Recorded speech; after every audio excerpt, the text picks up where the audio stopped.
Baby, when I tell you the house is on fire, I got a video and they are saying that Usher and Justin Bieber, I don't know what happened, but they are coming to their senses and they are starting to talk behind the scenes. They don't want Diddy to get out. No, they don't. And you can tell, let me tell you how. You don't see Justin Bieber fighting for Diddy release. You don't see Usher fighting for Diddy release.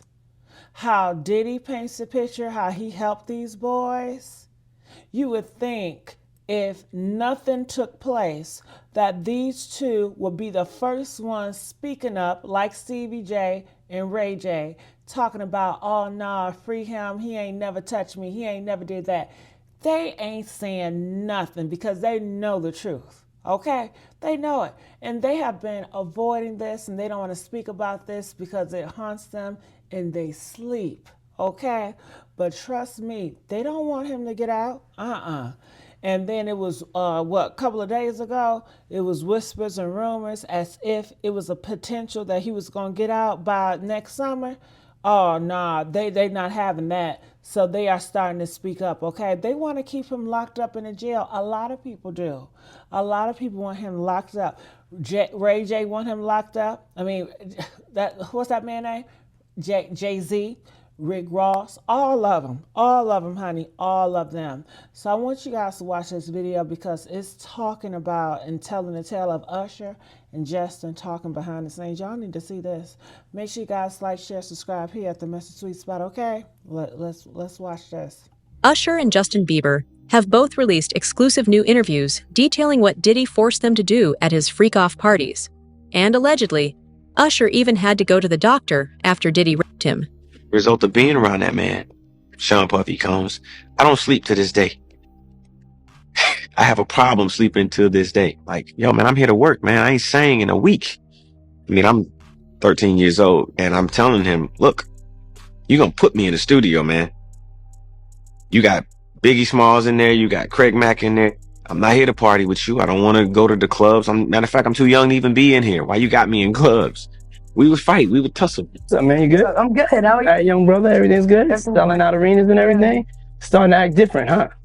No. You ain't been calling me and hanging out the way we used to hang out. Well, I mean, you tried to get in contact with me, through all my, partners and whatnot. Mm-hmm. But you never really got my number, so. Right. Okay. Your number? Yeah. My number. Yeah. It's 55. Justin Bieber has a long history of abuse at the hands of Hollywood executives, and he has talked about this multiple times, and allegedly even hinted at the exact people who were abusing him in his song Yummy.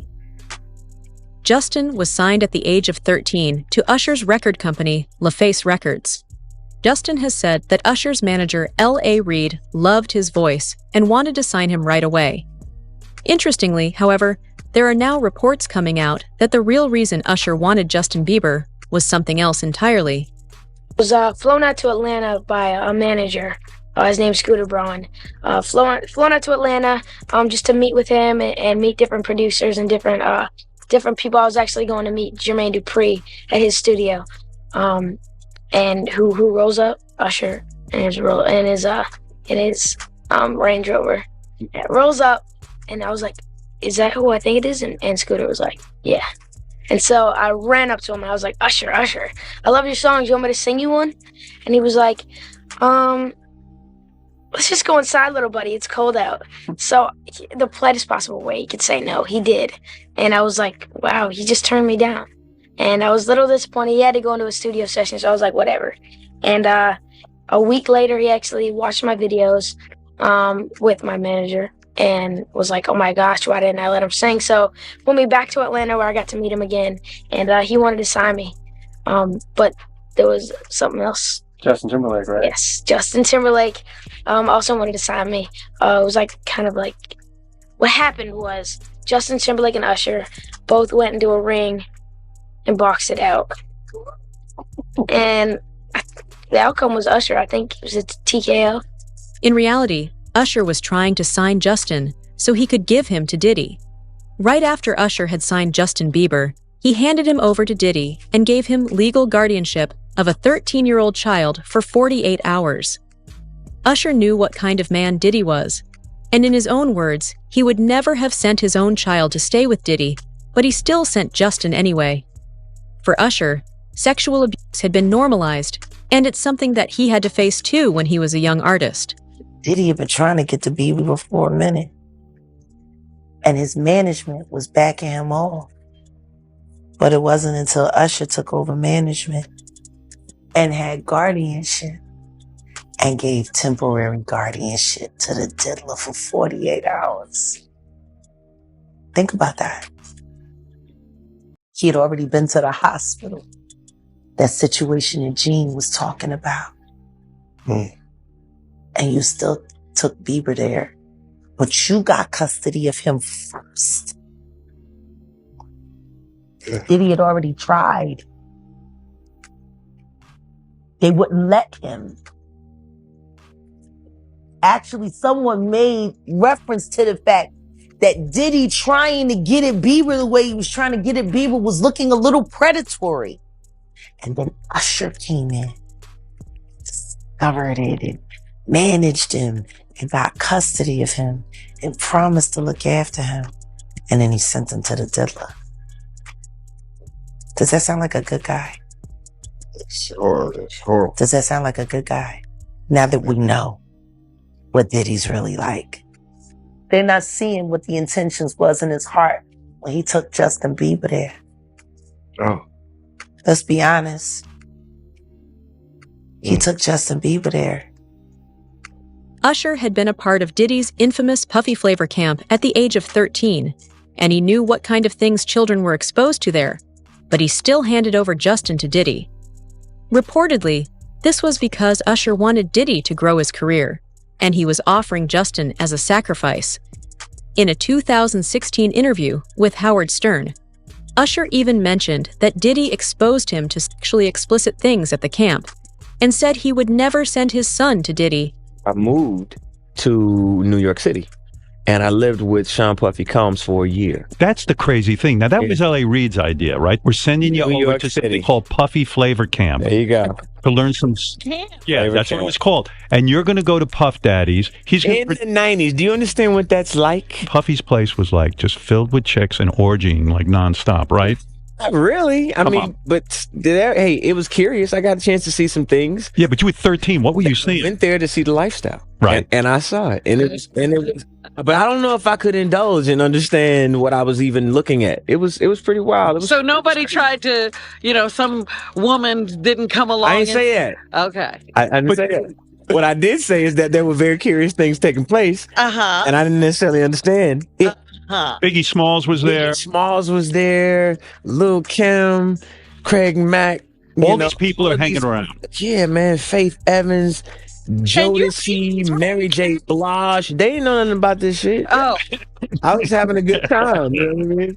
Does he have you doing any chores? Are you doing dishes at all? I mean, to keep you humble somewhat? Or are you just like, can you stay up till 4 a.m. with them and party? I mean, I could. I actually stayed up longer than them.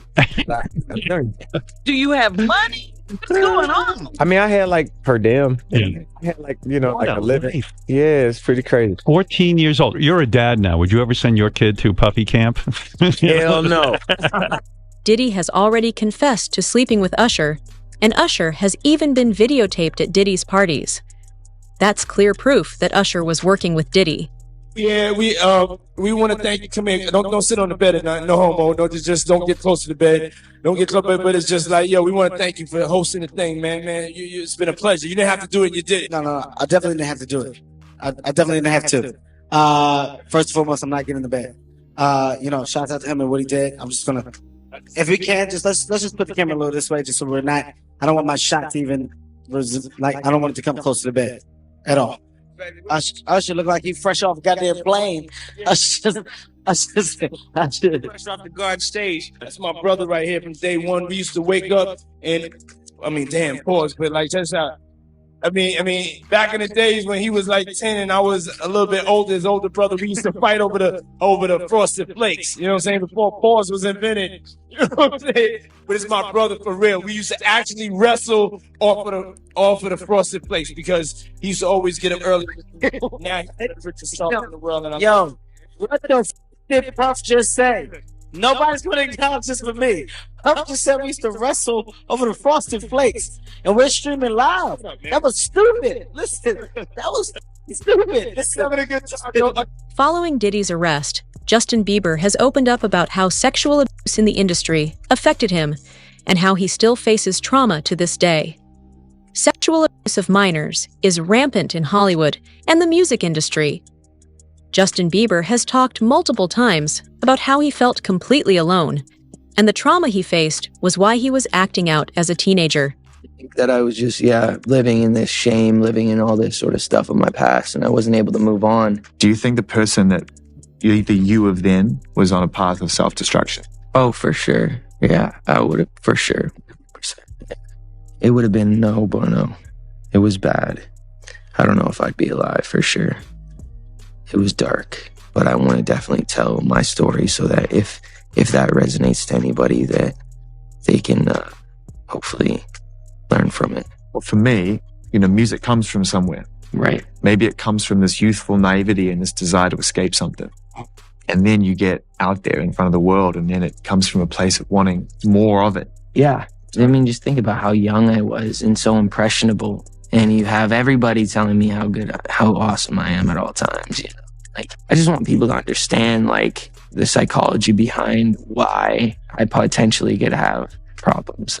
So, yeah, thank you for being here and helping me tell that story. But yeah, just protecting those moments because people will take for granted encounters, and I just want to protect her, I don't want her to go through anything I went through. I don't wish that upon anybody. Yeah, if she ever needs me, I'm just a call away. Do you realize how important the story is? Every time I have a conversation with someone who's been through this unique type of experience, I'm searching for some kind of truth that can help. I commend you for going there and asking the tough questions and the things that people don't want to talk about, and they don't want to go there because it's revealing, and I want people to take a look at my story, and hopefully my words can make a difference. Sources close to Diddy knew what he was doing to minors, but they did nothing to stop it. There were rumors in the industry that Diddy was sexually involved with Usher back when Usher was just 13, and allegedly Diddy's abuse even sent Usher to the hospital after Usher started bleeding from his butt one time. If you don't mind me asking, because I know the topic is sensitive, what happened to Usher? I heard about some music executive from the industry back in Harlem. I heard it from some music executives back in Harlem. And I'm not going to speak on their name. They doing programs and everything like that, and they may be doing something. They may speak on it themselves. But I heard it from some music executives. Where did you hear? Bro, you know how people be talking, and we was around some people, something like that, and then some people might say, yo, I don't F with that dude. And at the time, I didn't even know who the F Usher was. You know what I'm saying? It was one of those type of situations. And when probably say, yo, man, I don't F with them niggas. Man, I'm getting out that industry and everything like that. Puff sent this little kid to the hospital. How he sent her to the hospital? Man, nigga was bleeding from the butt. And that's what was said. But I didn't even have a name for the kid at the time. Then you heard, and that's what happened. But how dare you say a man that groomed you, you gonna give him a pass? Bruh, I know. Let me reframe you on something. Remember Usher? We was at the Swiss Hotel. Puff had Kim in the room. Had one of Keith Sweat's baby mothers in the big room outside the master bedroom. He came outside in his robe. She gave him a fellatio right there. His back was turned to me. She gave him a fellatio. You knocked on the door. I came and opened the door for you. Huff went in the room. You came in the room and kissed that girl dead in her mouth. Now I'm telling that because you taking up for somebody that you know and a lot of more people know didn't do you right when you was at Diddy camp. Justin Bieber, Usher, Davy Chase, and hundreds of more minors were allegedly abused at the hands of Diddy. Gene Deal has mentioned multiple times that there's a lot more to what happened with Justin Bieber and Usher than what meets the eye. Diddy takes advantage of minors, and every celebrity around him is both silent and complicit in this abuse. Allegedly, even Justin's parents were complicit. This guy is walking around threatening other actors.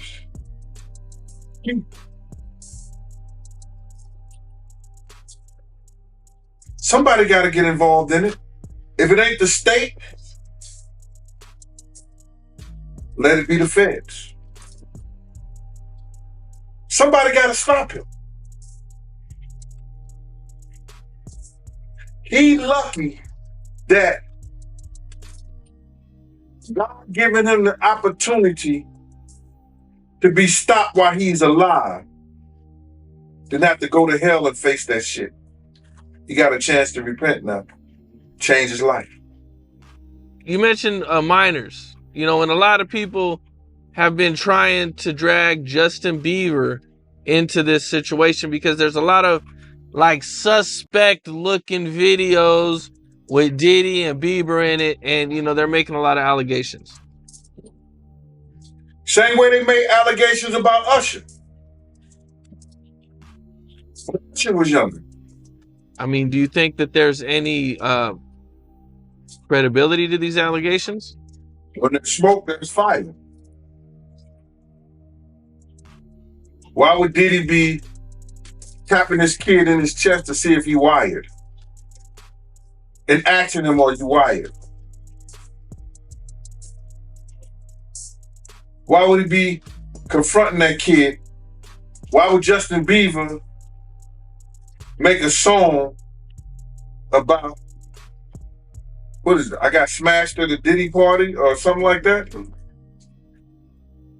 Why? There's reasons behind all this. So where there's smoke, there's fire, Ken. I wouldn't put it past him. Yeah, Justin, he's been real quiet about this. I mean, I think like a lot of the other celebrities. I was reading something, Cam, and the kid say after he went to Diddy camp, he started using drugs so heavy and was smashed every day.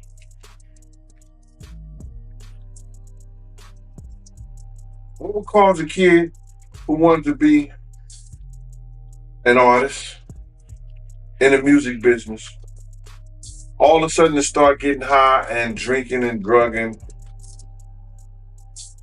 popping pills and smoking? What would cause a kid to do that? I mean, usually trauma. Or a Diddy party. A new lawsuit alleging sexual abuse of a minor has now also come forward. This lawsuit claims that Jay-Z and Diddy were involved in the drugging and rape of a 13-year-old Jane Doe at an after-party following the MTV Video Music Awards in New York City. Both Diddy and Jay-Z have denied the allegations, but the trial is moving forward after the judge found enough evidence for it to go to trial. The woman bringing the case has even given an exclusive interview to NBC News, and the details are shocking. You should always advocate for yourself. Be a voice for yourself. You should never let what somebody else did ruin or run your life. A 38-year-old mother from Alabama who has filed a lawsuit accusing Sean Diddy Combs and Jay-Z of raping her when she was 13 years old is speaking out to NBC News for the first time. She asked us not to reveal her identity. What made you want to come forward and talk today? Because I think that I've been quiet long enough about what I've been through, and it's been hard enough to be quiet. But it's a chapter of my life that I'd like to close. You weren't scared to be all alone? With having autism is like feeling like you live your life in a shatterproof juggle ball. The world's on fire. The fire is inside the ball with you, but there's no way for you to get out. In addition to having autism, the woman says she suffered a head injury. The night of the 2000s VMAs, she says a friend drove her from Rochester, New York to Manhattan, a more than 5-hour drive.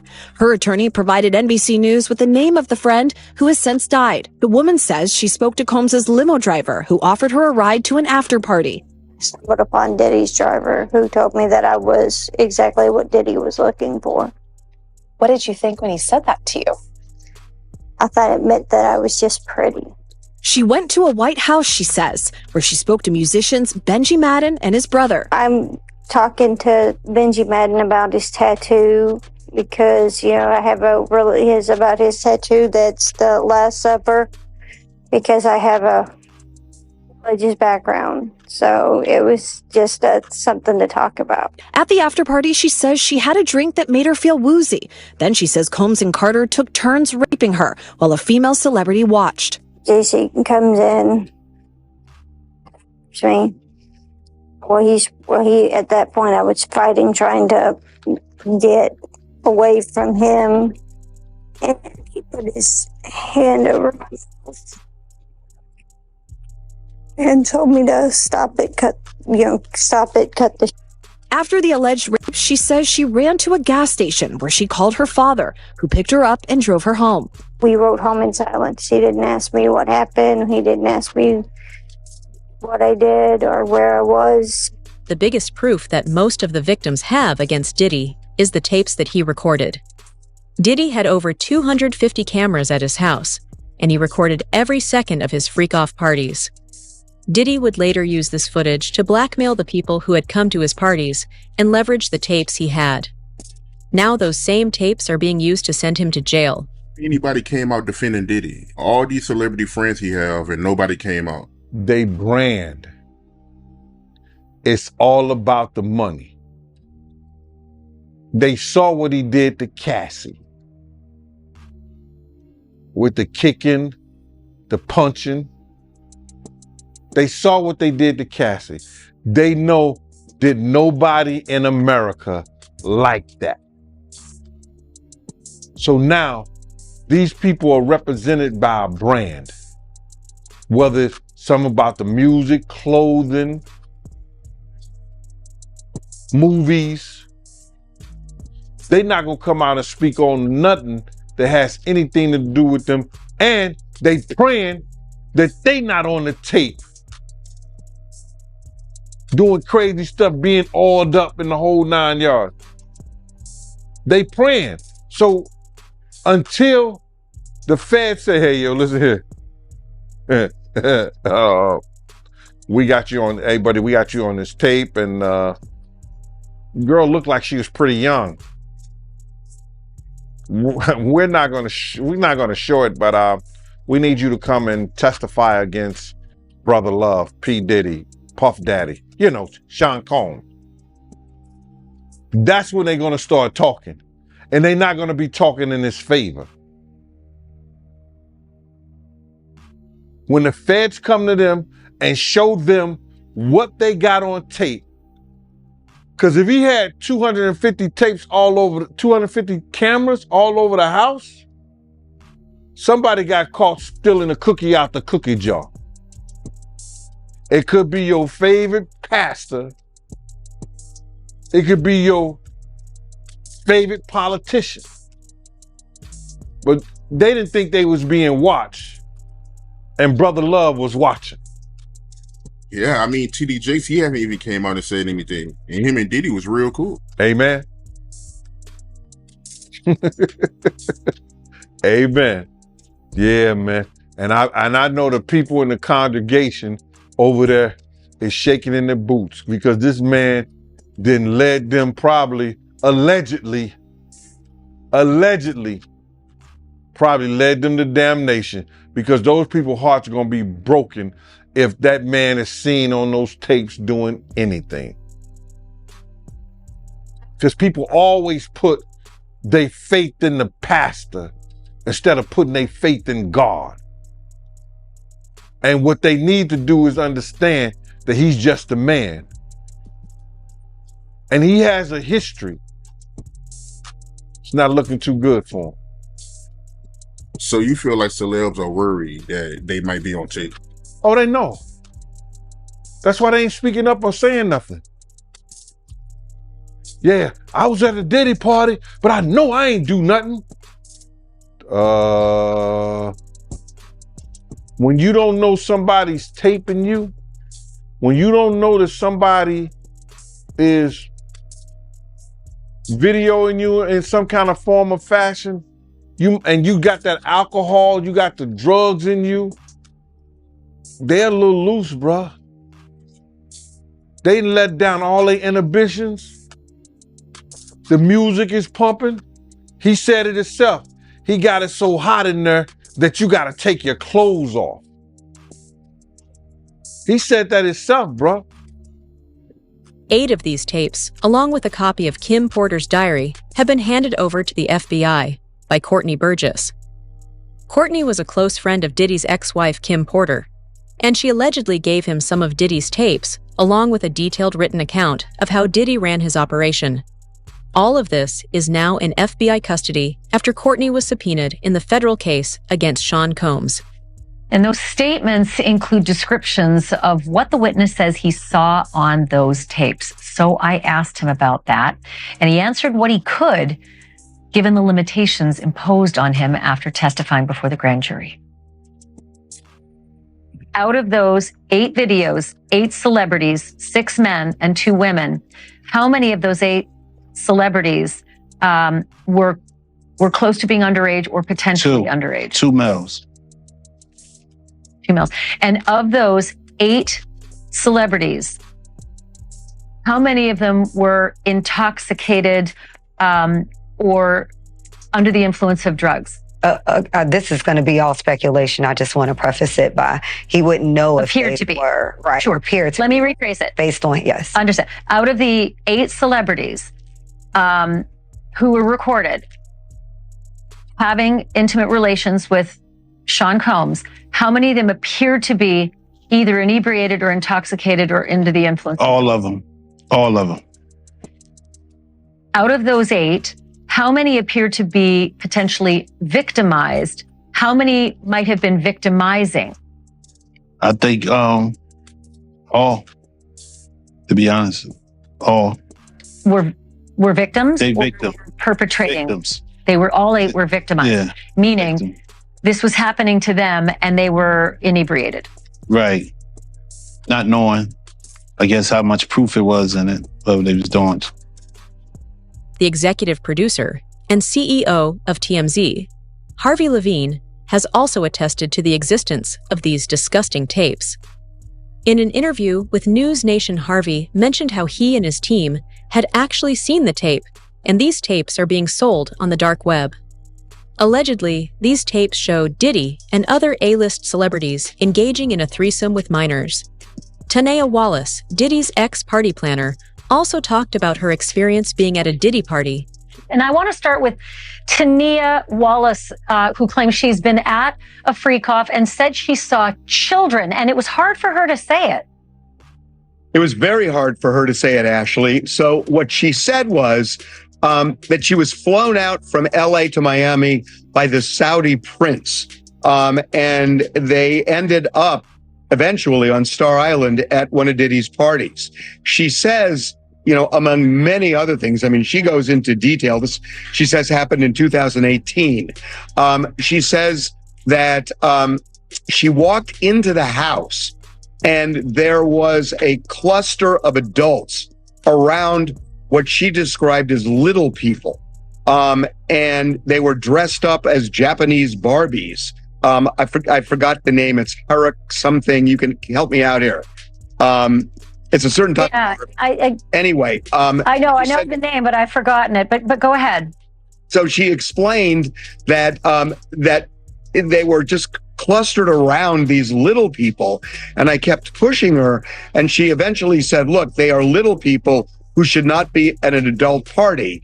And I pushed her, and it was apparent what she was saying is they were minors. Now, she didn't see anything specific that was going on with them other than that adults were kind of huddled around them. But she told just a wild story about what was going on at the house, even at 7 a.m, that this thing apparently raged all night long. It's amazing. TMZ always gets such great scoops, and this one might be one of your best as well. You got a hold of one of the Freakoff tapes. Your producers have seen it. The description is, and I'll quote, "It's porn directed by Diddy himself." And a male sex worker really sort of walks through what happened in the experiences that he had. They didn't sound illegal, but they sure seem to comport with a lot of the other stories that have been told. Yeah. So this was a threesome. What you would ask me about earlier about Tania Wallace, she said there were more than 100 people at that party, including at least 4 celebrities. But this, what you're talking about now, was a threesome, and that's something that the U.S. attorney even referenced, and his lawyer in an earlier documentary we did. He was describing threesomes. He says it was all consensual. So yes, what we're told is that this male sex worker was flown out to various locations over a couple of years: Miami, New York, Los Angeles, and one other. And they would meet in hotel rooms, and Diddy would often watch as he would have sex with this woman who was associated with Diddy. So that seems to be what the feds are looking at right now in terms of alleged sex trafficking, if they are transporting somebody and perhaps paying them to cross state lines. That could end up being part of sex trafficking. We know that this guy got a subpoena, and he ended up not testifying before the grand jury, but talking to prosecutors, and we're told that he left that tape with them. The lawyer bringing the case against Diddy has promised to name everyone involved in this disgusting operation. So far, more than 300 victims have come forward, and like Usher, a lot of them had to go to the hospital as a result of the abuse they faced. These victims even have verified medical records and police reports to back their claims. We intend to name people in these lawsuits. We're not going to do it in interviews. We're not going to do it, without doing our due diligence, because obviously, these types of allegations are very hurtful to people if they're not true, and very hurtful, frankly, if they are true. But if they're true, you shouldn't have been in the room and you shouldn't have been participating. So I anticipate that we're going to start filing lawsuits, and it may not be big names at first, but we have a long list of names. And you might imagine in situations like this, that when a victim tells us that this person was in the room or this person participated, we want to do as much due diligence as humanly possible before we file that case, because in the United States, in almost every state, public filings are in fact public. And, when you name somebody in a lawsuit, the press is going to pick it up, and we're aware of that. So we're going to make sure that we dot our I's and cross our T's. And I expect that there will be some people named in these lawsuits that will raise some eyebrows. Another instance, another minor, told allegedly by Sean Combs that he would make him a star, but he needed to visit with him in private about it, away from his parents. Once they were in a private area, allegedly, Mr. Combs made the victim perform oral sex upon him. Another incident, An individual 15 years old at the time, flown to New York City to attend a party, was drugged, and then taken into a private room, allegedly in the presence of Mr. Combs, where this female individual, minor, was raped, and then other individuals took turns raping her. Another individual, 26 at the time of the occurrence, was picked up allegedly by Mr. Combs and several other people in a black SUV from the airport, was given one drink in the SUV, and then literally woke up the next day not knowing what had happened, but with pain and damage to both her vagina and her anus, where she then went to the hospital. She was missing her underwear and her shoes. Another instance, the individual, this time not a minor, attended a group dinner, allegedly with Sean Combs in Miami. She wasn't drinking because she was pregnant, but whatever she drank at the table, apparently, at least according to her, was laced with something. She blacked out, and she woke up in the same bed, again, allegedly, with Mr. Combs in his mansion in Miami. Her vagina and her anus were torn and sore. As the case against Diddy unfolds and more shocking details emerge, one thing is clear. The days of silence and complicity are over. The victims deserve justice, and it's time for those responsible to face the consequences of their actions. What are your thoughts on I want to know what y'all think about that. A lot of people feel like, Usher, how could you let Justin go to Diddy? How could you? I tell you how I could. You want to know why? Because Usher was jealous. Yeah, Usher was jealous at Justin Bieber. Justin Bieber had more success than Usher had during his beginnings. You know, he didn't see Justin Bieber as a little brother. He saw him as a threat. You know, Usher felt that I had to do this in order to make it. You need to do it too. Okay? Yeah. Yes. He was jealous. And that's why he didn't look out for Little Buddy. He didn't care about Little Buddy. He ended up trying to pimp Little Buddy and use Little Buddy for his benefit. Okay? Ain't no friends in this game in Hollywood. Yeah. I want to know what y'all think about this. Make sure you guys like, share, subscribe here at The Messy Sweet Spot. And I'll see y'all on the next upload.